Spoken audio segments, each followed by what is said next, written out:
Hello, Mr. Long. This is FRQ 2. So, part A already drew the box. Part A is asking for the free body diagram. It's on a surface, so of course it's going to have f of g. F of n always opposes f of g, so f of n is there because it's opposing. There's a force acting on the box, so that's the applied force on the box. And there's friction against it, and friction will be smaller than applied force because in the problem the box is moving, so the force needs to overcome this friction, because if this friction is greater, this box is not moving. Okay, so for part B, it's asking for kinetic force. So we set up some physics. So mu of k will equal fk over fn, and if we want f k alone, so mu, we're just gonna move this fn, so that's a true expression. We have our mu from the problem is 0.2. Our fn for the problem is 44.5 newtons. And I already pre-calculated this. This would give you 8.9 newtons, but this is asking for frictional force. It's not magnitude frictional force, it's frictional force. It's going to be negative because friction is opposing this applied force that I stated from part A. Okay, so, for part C, it says the y-van expression. It's basically, we're just going to try to find the velocity function, and in order to find the velocity function, we need to integrate the acceleration function too. So for part C, just going to I'll use the space. Part C, we're going to use Newton's second law. So force on may, and we want mass. So in order to solve for mass, I'm just going to draw an arrow. We're going to have, this is the formula to solve weight, aka F of G equals mg. And we want mass alone, so we can do this. We can do our F of G divided by G. F of G or F of n, whatever, is 44. So I'm just going to m equals 44. That's our F of G, basically, divided by our gravity. That's not grams, that's gravity, 9.8, and they both have units of newtons, and that would equal to around 4.54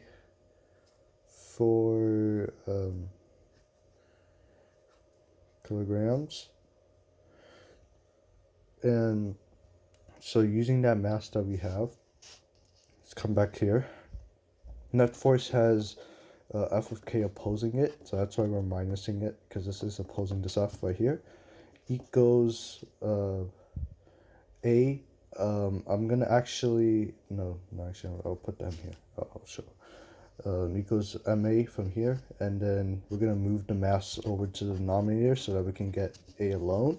And now we just plug in, everything that we have from the problem. F equals AT squared, and that a force has newtons, so we're gonna put newtons. F of k also has newtons, so F of k from the previous problem is 8.9, but we're just gonna put 8.9 here. And mass from right here, mass has a unit of kg, so our mass was 4.54 kilograms. So now we just plug and chug in here. So force, AT squared, minus 8.9 over 4.54. That is our acceleration. This is basically our acceleration function, so I can put that if I want. I'm going to simplify this a little more so that when taking the integral, it'll be cleaner. So when calculating this, I already pre-calculated all this. 9.8 of 18. I'm basically dividing the 4.54 of 8 and 8.9 so that it's simplified a little bit better, so that when taking the velocity, it's just a tiny bit cleaner. Now I'm going to move this way. The integral of acceleration is equal to v of t, and when we take the integral of this acceleration, we should get a value of 0.59 t to third minus 1.96 t plus c. But this c, since the speed or the initial speed is 4, so we can set this equal to 4, but also we can set the time equal to 0 because it's initially starting, so nothing has moved yet, so the time is 0, right? So if we do that, 0, 0, left with c, so c equals to 4, and then we can rewrite this again, but we can replace the c this time. So v of t equals self-derivative. So I can, it's the same thing. I can write this, but this is also basically just a velocity function too. So our expression will be 0.59 t to third minus 1.96 t, but instead of the c, we're going to replace it with the 4. That's a plus sign.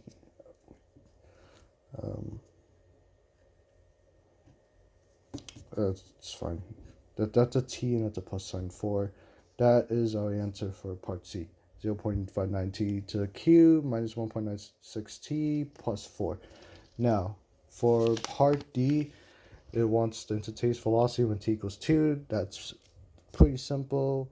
We already know from our previous problem for D, v of t equals 0.59 t to the third minus 1.96 t plus 4. So all we need to do, plug 2 here, plug the time of 2 in here, plus 4, and that will give you instantaneous. Let me just put absolute value because it's an instantaneous velocity, and that has an absolute value. It's basically speed. So the instantaneous velocity when v equals 2 seconds equals to 4.8 meters over second, because that's the units of velocity. Okay, so for part E, wants instantaneous speed when the position x equals 2. So part E, we want to take, in order to get our position, we want to take the integral of our velocity equals to our time, or not time, I meant position. So when we take that, reminder that our velocity function is equal to 0.59 t third minus 1.6 t plus 4. That's our thing. We're just going to take the integral of that. So I already divided everything. So with that, our integral of our v of t function will be 0.15 t to the fourth minus 0.98 squared plus 4 plus c. We're gonna set the c equal to 0. So we're going to set this whole thing equal to 0. And if we set this whole thing equal to 0, this is to find out C value, by the way, or like the reason why we're, oh, I forgot, I can't take the integral. That's a 4t2 because, you know, you add a power, so it's a 4t, whatever, plus C. So with that, everything's 0, so C equals to 0. So now, since our x that it's solving for is 2, set this thing equal to 2. 0.15 t to the 4th minus 0.98. We're just going to set this whole thing equal to 2. And I already pre-planned this on Desmos.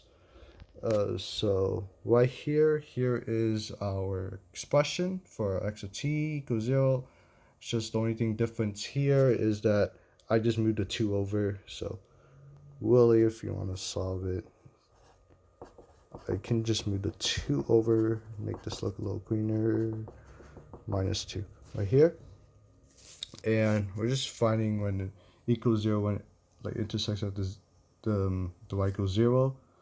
And right there, or where it intersects, it shows it's around 0.57. I'll just keep it 0.57. So the time when the position equals 2, 0.57. I did add a Desmos because this could quadratic, but I couldn't really figure it out. And 0.57, the unit is seconds. So now with this, we can plug it back. Same process like part D. It's just asking the instantaneous speed. So we can just plug back into using this VOT function right here, using this one right here. We can plug in 0.57 equals to 0.59. We're just going to plug in 0.57 into here, you know, like so. And I already pre-calculated this, my calculator earlier. That would equal around like 2.99, but just gonna round it to 3, and it's meters over seconds, no direction because of instantaneous speed.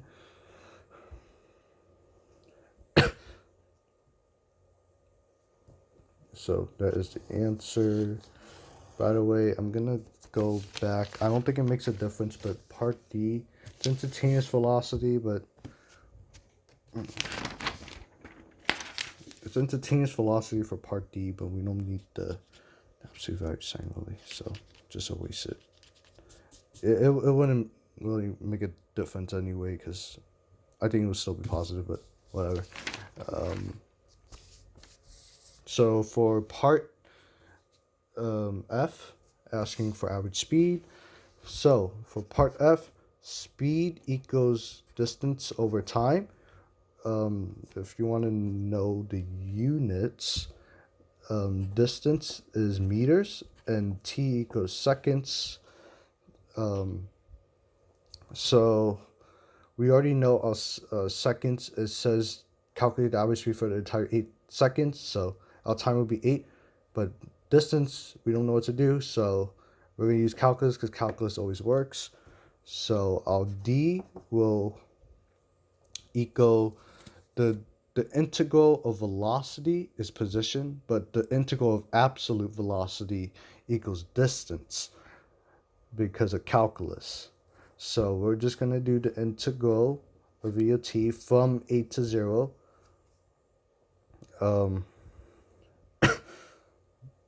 The v of t, but we're going to do that. We're going to put absolute value of dot. So absolute value v of dot. We set this as a true expression. Now we can just plug this d into the d for speed since we already plugged it in here. So distance right there, the integral right there, VOT. And if you're wondering again, the VOT function we're going to integrate, I'm not going to write here to save space, is 0.590 cubed minus 1.96t plus 4. So, and we're going to divide all of this over time. So time in this scenario says calculate the speed from 1 to 8, from 0 to 8, basically 8 seconds. So it's over 8. So I already calculated this. If you want to see how the calculator works, that's how it looks like. Just the integral of that VOT function that we found over 8 seconds. That'll give you 71.68.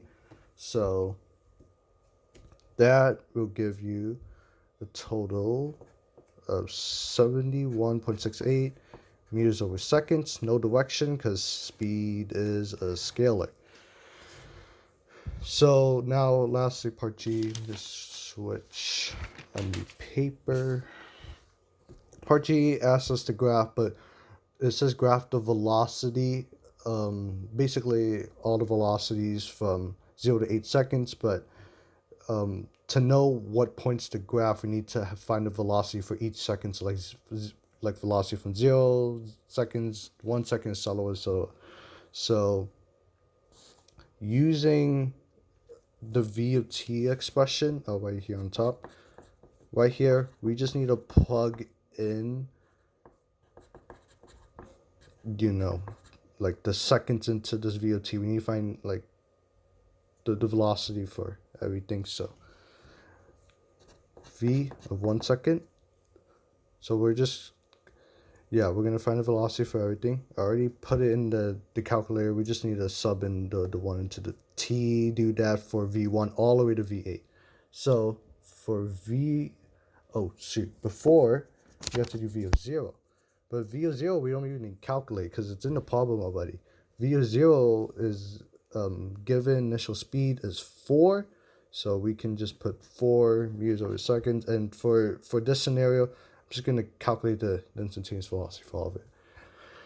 So for V of 0, it's 4.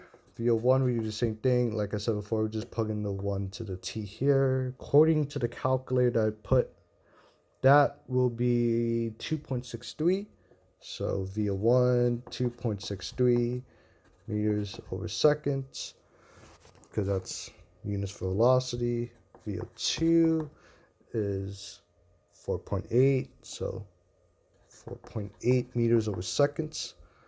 V of 3 is equal to 14.05, so we're going to put 14.05 meters over seconds. V of 4, same thing, 33.92, so we're going to put 33.92 meters over seconds. For V5, 67, so it's exponentially getting bigger.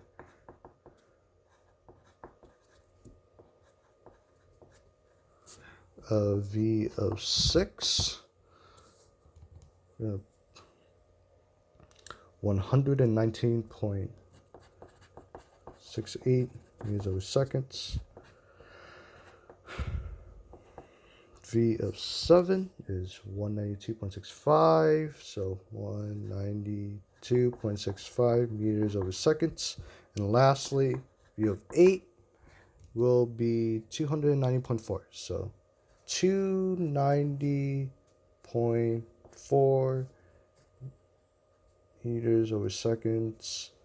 So now we already have our points all right here ready to go. So all we need to do, we just need to put the points on the graph. So I'm going to go draw a graph. Pretty long one actually, because this thing goes all the way to 290. So it won't be exact, but try my best. I think that's good enough. So for the y-axis, this is graphing velocity, so this is going to be a VOT graph. So on the y-axis, we're going to have velocity, units for velocity, meters over seconds. Our x-axis is going to have t because it's a velocity time graph. So it's going to have t, and the units for that is seconds.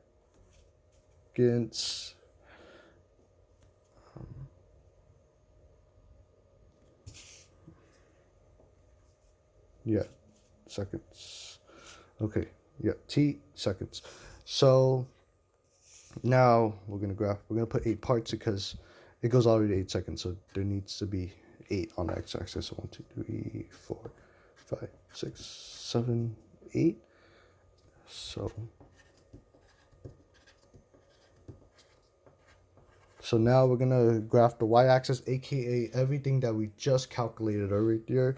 So at the origin, v of 0, initial speed is 4. So we're just gonna y-axis that thing of 4. V of 1, 2.63, so just a little bit below it. V of 2 is about 4.8, so a little bit above the 4. So about right. V of V of 3 is around 14.01. So we're just gonna put on the y-axis, just gonna put around 14. It's just estimating really. Just a little bit above the 14. So 14 right there. V of 4, 33.92, so just a little bit above again.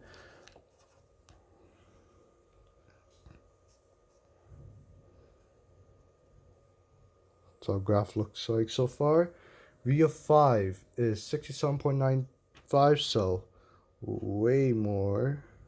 So let's put 67, 65, right there.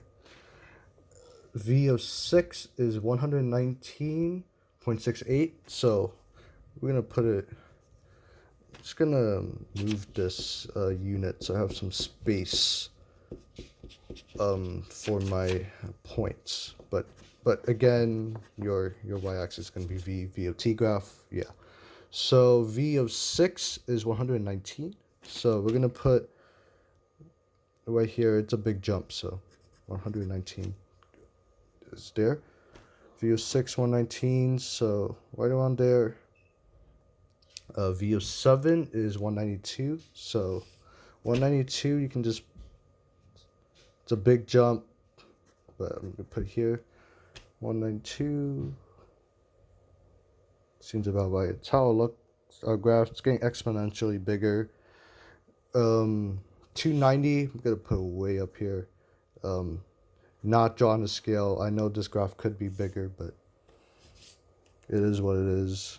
V 290 all the way up there. So it's an exponential growth, really, because, you know, acceleration is not constant, so speed will exponentially get bigger as it keeps moving.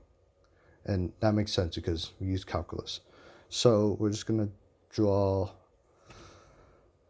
we're just going to draw this graph right here. It's not the best, but that is how letter G looks like. A very tedious problem, and sorry if the video is a little bit shaky, but I am recording it with one hand too. So appreciate your time.